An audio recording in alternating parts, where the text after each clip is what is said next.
Praise God, no? At it was a privilege to be used by God and stand here in front of you. And kinakabahan po ako. Pag-pray niyo ako. Good morning po sa ating lahat. Okay, so kayo po ba ay, ako po ay taga Luzon. I am from Olongapo City. Kayo po ba ay updated sa mga balita sa nangyayari sa Luzon? Updated po kayo? So, grabe si Daniel, no? Grabe si Daniel, sa dami ng paninira sa kanya, still nagpapatuloy siya. And ngayon, no, hindi pa rin siya mapigilan sa pagpapaliwanag niya. Ano, makikita natin yun sa Daniel chapter 4, yung paliwanag niya ng panaginip ni Nebuchadnezzar. Okay. Hindi ko alam kung sinong Daniel yung iniisip niyo eh. Okay. So, when Pastor Ray called me, Pastor Jonathan, good morning. Ang una niya sinabi sa akin, may nobya ka na? Bira. Anong kinalaman, Pastor, ng may nobya ka na? Okay. So, but ngayon po, I'm happy to announce, wow, amen. Happy to announce, I'm finally taken. Taken for granted. Amen. Okay? So, let's open our Bible on 1 Timothy chapter 1. Saya ba kayo? Are you happy? Pag happy po ako, tumatayo ako. Amen. Ay, hindi nyo naintindihan. Let's all stand up please and let's read the word of God. 1 Timothy chapter 1 verse 12. 1 Timothy chapter 1 verse 12.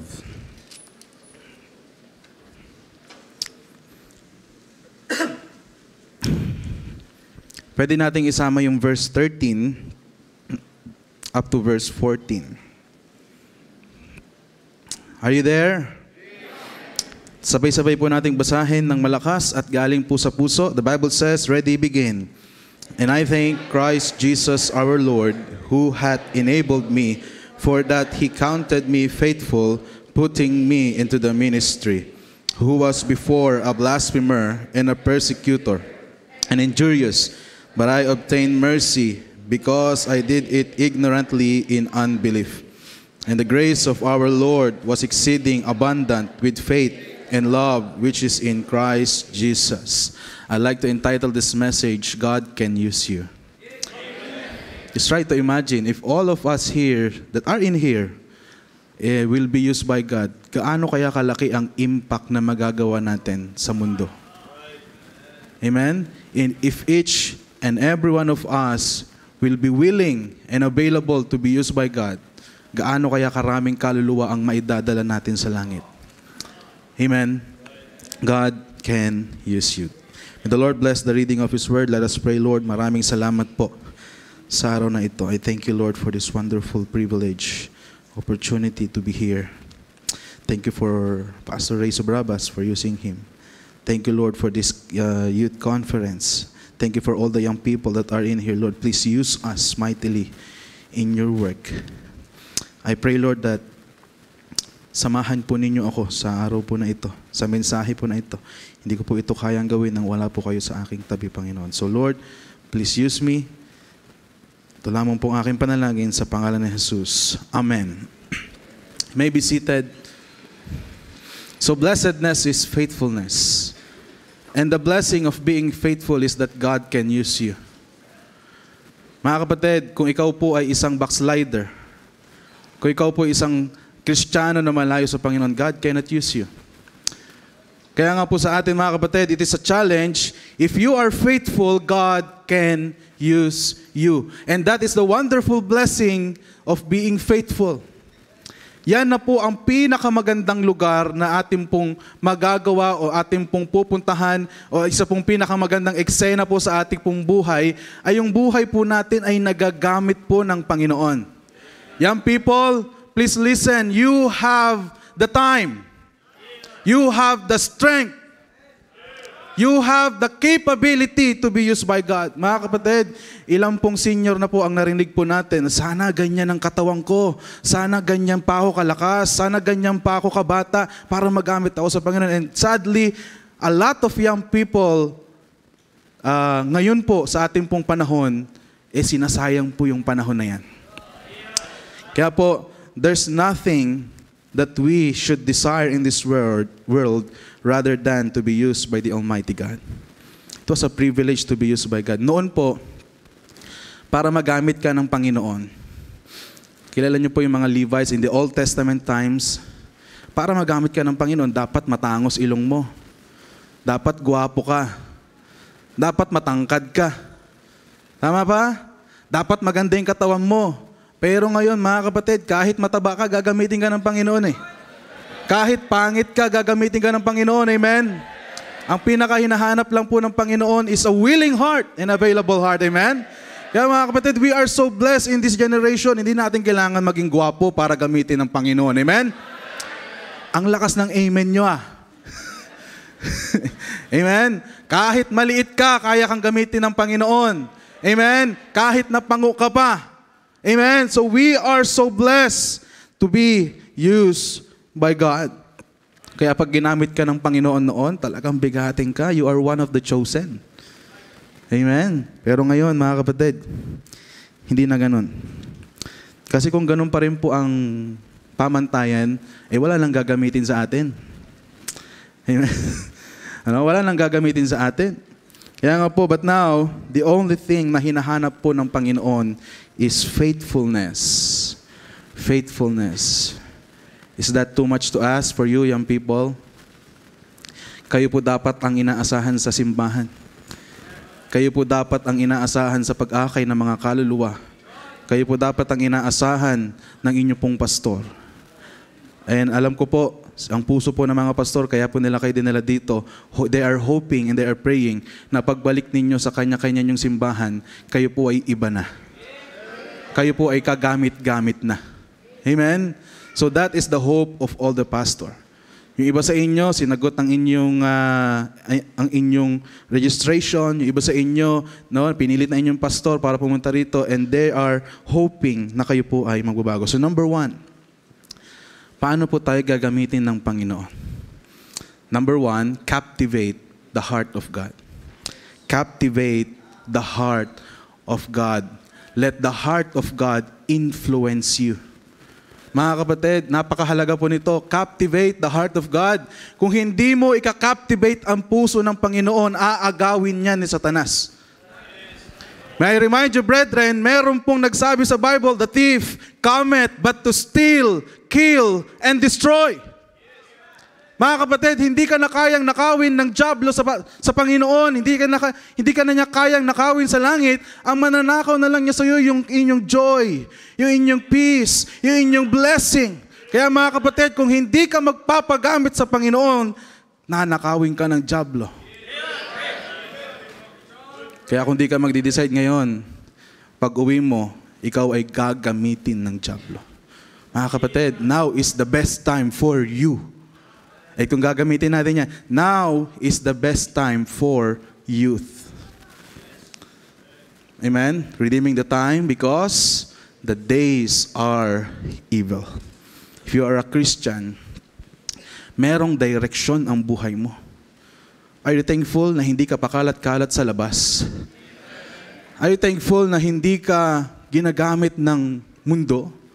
Alam niyo po, masaya maging artista. Makinig kayo sa akin, I've been there. Parang hindi kayo naniniwala. Masaya maging artista eh. Gwapo ka, may nagme-make up sa'yo. Di ba? Libre pagkain. Tapos sikat ka pa. Pero hindi yan ang para sa'yo. Mga kapatid, you have a direction as a Christian. And you have a God that will direct your lives. Sabi ng Bible, Proverbs chapter 3 verse 5, trust in the Lord with all thine heart and lean not unto thine own understanding. In all thy ways acknowledge Him. And what? He shall direct your paths. Young people, marahil hindi mo pa alam ang gusto mo ngayon, hindi mo alam kung ano ang mangyayari sa buhay mo ngayon, but you have a God that will direct your lives. And God has a command for you. Amen? Sabi ng Bible, He said, go. Amen? Go. Your purpose is not to be the wealthiest man on earth. Your purpose is not to be the most famous man on earth. Because you are saved, your purpose is to share the testimony you have why you are saved. Yung Panginoon po, naparito po sa lugar po natin sa mundo. He do not desire na maging mayaman. He did not desire na maging sikat. Ang kanya pong dahilan, bakit siya pumunta rito? For the Son of Man is come to seek and to save that which was lost. Kaya mga kapatid, huwag kang maliligaw dyan. Your purpose is not to be known, but to make Christ known. Amen? Okay yan, na makikilala ka. Okay yan, nayayaman ka. Pero hindi yan ang purpose mo. Bagkus yan po ay gamitin natin na instrumento para mas lalong makilala ang Panginoon sa ating pong mga buhay. Amen? Have a Christ-like compassion. Matthew chapter 9 verse 36. If you will, if you care to open our Bible, Matthew chapter 9 verse 36. What does the Bible says? Sabi ng Bible, but when he saw the multitudes, he was moved with compassion on them, because they fainted and were scattered abroad as sheep having no shepherd. Kapag ang Panginoon po tumingin sa tao, hindi siya umahanap ng kaaway. Pag ang Panginoon po tumingin sa mga tao, hindi siya umahanap ng mga kamalian. Ang hinahanap niya po, yung mga tao na ito, dahil sila po ay walang kaligtasan, sila po ay walang Diyos sa kanilang puso, and He was moved with compassion. Amen? Amen? Dito sa camp na ito, wag mong hanapin kung sinong maganda. Amen? Wag mong hanapin kung sinong gwapo. Ang hanapin mo yung mensahe ng Panginoon that will change your lives. Amen? Amen? And the Bible says, the Lord said, follow me and I will make you fishers of men. If you decide to obey God and perform His calling, you will captivate the heart of God. Remember niyo si Paul, nung siya po nasa Athens, pumunta siya sa Mars Hill at nakita niyo po doon yung mga tao nag-o-offer sa mga strange gods. Ang sabi doon ng mga tao, to the unknown God, nakita niya na ang mga tao doon ay naghahanap po ng Diyos na kanila pong ma-worship. And siya po ay napukaw ang kanya pong puso. Kaya mga kapatid, magkaroon tayo ng Christ-like compassion. Ikaw, bilang isang maliit na tao lang, when you do the things that you are not capable of doing, yes, maliit ka, hindi ka kilala, pero God is magnified in your life. Alam nyo, young people, minsan, ina-underestimate nyo yung power ng Panginoon to use you. Hindi ako kayang gamitin ng Panginoon. Bago lang ako eh. You remember Paul? No? Kakasave lang po ni Paul at pagkatapos niya pong masave, God used him. Amen? Wala pong bago eh. Bata pa ako, di pa ako kayang gamitin ng Panginoon. Remember David? Kung paano siya gamitin ng Panginoon at paano po nalugod ni David ang Panginoon sa kanya pong buhay. Paano po niya nalugod? Alam niyo po kung anong tawag ng Panginoon kay David? A man after God's own heart. Ibig sabihin, kung anong gustong ipagawa ng Panginoon, gagawin niya. Kung ano ang nais ng Panginoon, gagawin niya. Kung anong laman ng puso ng Panginoon, yun din ang laman ng puso niya. Kaya mga kapatid, I would like to encourage you, be a man after God's own heart. Captivate the heart of God. Ang tanong yan, people, yes, maliit na tao lang tayo, pero naipagmamalaki ba ang Diyos sa buhay mo? At pag ikaw ay sumunod sa Diyos, malamang sa malamang, maipagmamalaki mo. The Lord will be magnified in your life. Pangalawa po. Una, captivate the heart of God. Pangalawa, change for God's purpose. Change for God's purpose. 2 Timothy chapter 2, verse 19. 2 Timothy chapter 2 verse 19. Anong sabi ng Bible? Nevertheless, the foundation of God standeth sure, having this seal, the Lord knoweth them that are His. And let everyone that nameth the name of Christ depart from what? Iniquity. But in a great house there are not only vessels of gold and of silver, but also of wood and of earth, and some to honor and some to dishonor. If a man therefore purge himself from these, he shall be a vessel unto honor, sanctified, and meet for the master's use, and prepared unto every good works. Flee also youthful lusts, but follow righteousness, faith, charity, peace with them that call on the Lord out of a pure heart. Ibig sabihin po mga kapatid, change is necessary. You want to be used by God? It is a privilege to be used by God. Pero mga kapatid, change is necessary. Mahalaga po ang pagbabago po sa atin. Amen? Kung bakla ka noon, sana hindi ka na bakla ngayon. Amen? Amen? Amen ba? Oh, ang bihira mga lalaki, parang ang hina ng amen nyo ah. Ayun, no? Ang bihira, no? Amen? Okay? So pagbabago. Change. Sabi ng Bible, I beseech you therefore, brethren, by the mercies of God, that ye present your bodies a living sacrifice, holy and acceptable unto God, which is your reasonable service. Kami pong mga pastor, yan po ang puhunan namin. Holiness. Kung kami po ay haharap ng madumi, we cannot be used by God. If you desire to be a pastor, yan ang puhunan mo. Holiness. Kabanalan. Kasi pribilehiyo po na magamit sa Panginoon. If you are a Christian, hindi ka na para sa mundong ito. Tama ba? Hindi ka na para sa mundong ito. Hindi ka na para sa unbeliever. Amen? Ano? Hindi ka na para sa unbeliever. Anuhin mo yan si Mr. Pogi. Amen? Oh, si Miss Beautiful, anuhin mo yan kung hindi naman yan nakakilala sa Panginoon. Pastor, isi-save ko na lang. Isi-save ko na lang, pambihira. Naging savior ka pa, no? Amen? No? You know what happened to Samson? When he did not obey the Lord? Sino na pangasawa niya? Si Bathsheba? Bathsheba? Sino? Samson at si Delilah. Ano matututunan natin dito sa kwento na to? Pag ikaw po ay nag-asawa ng unbeliever, ano mangyayari sa'yo? Makakalbo ka. Okay. Gusto niyo makalbo?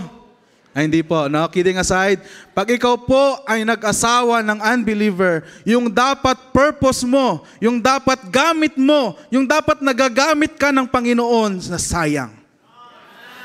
Sayang. Kaya mga kapatid, mag-isip-isip ka na kung may dinedate kang unbeliever, mag-isip-isip ka na. Nagtatago ka pa sa pastor mo. Ang bihira, mahiya ka naman. Amen. Yung pastor mo, pray ng pray sa'yo, sana po magbago siya, sana po gamitin siya. Ikaw naman, nakikipag...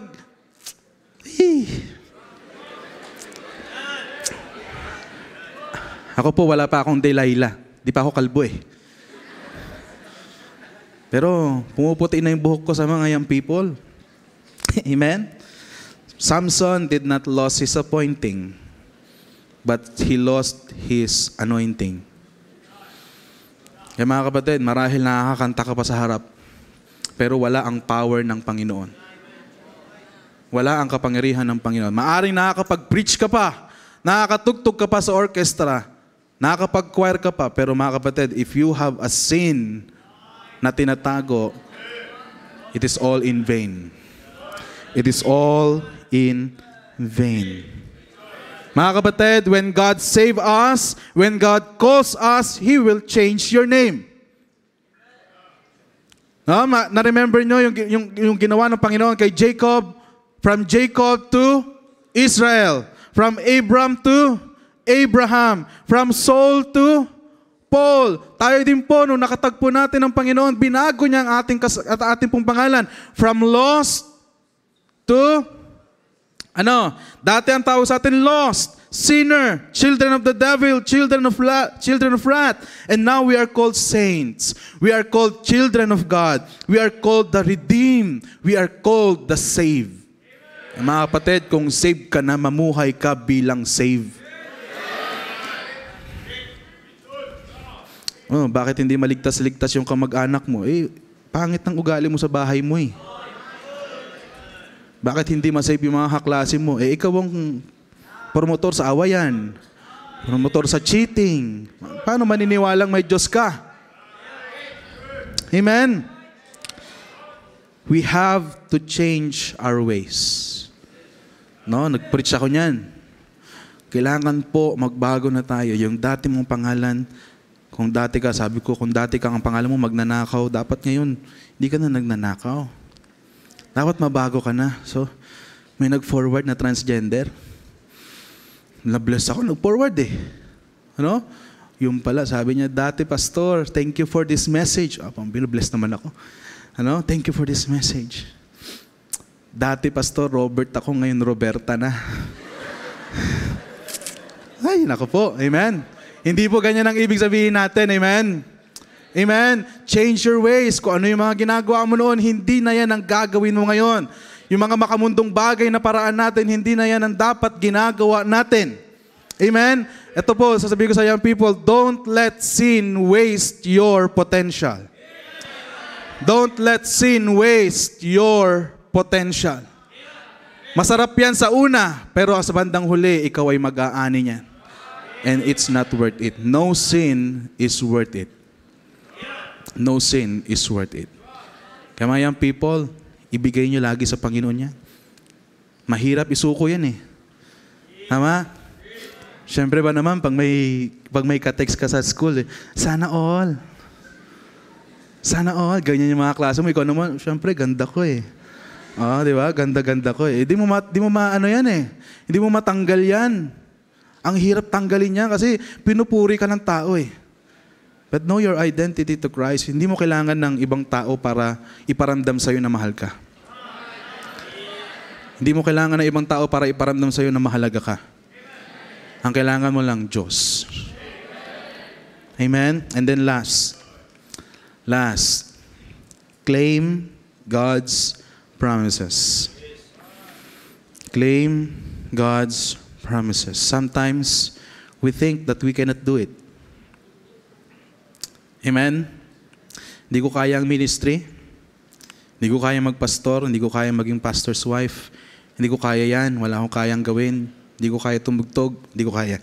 Sometimes we think we cannot do it. It is because you are depending on your own strength. Not on God. Hindi naman ikaw. Amen? When the Bible says, Acts chapter 1 verse 8, ano yan? But ye shall receive what? Power. After that the Holy Ghost is come upon you. And ye shall be witnesses unto me.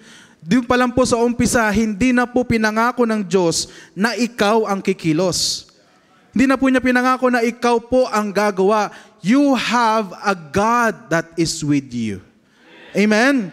So mga kapatid, you are depending on your own strength. At yan po ay ayaw na ayaw ng Panginoon. Philippians 4:13, I can do all things through Christ. Lagi po yan. Hindi po yan pang basketball. Amen? Yan po ay para po sa gawain ng Panginoon, and you can do all things to Christ. Amen? So know your identity. Galatians chapter 2 verse 20.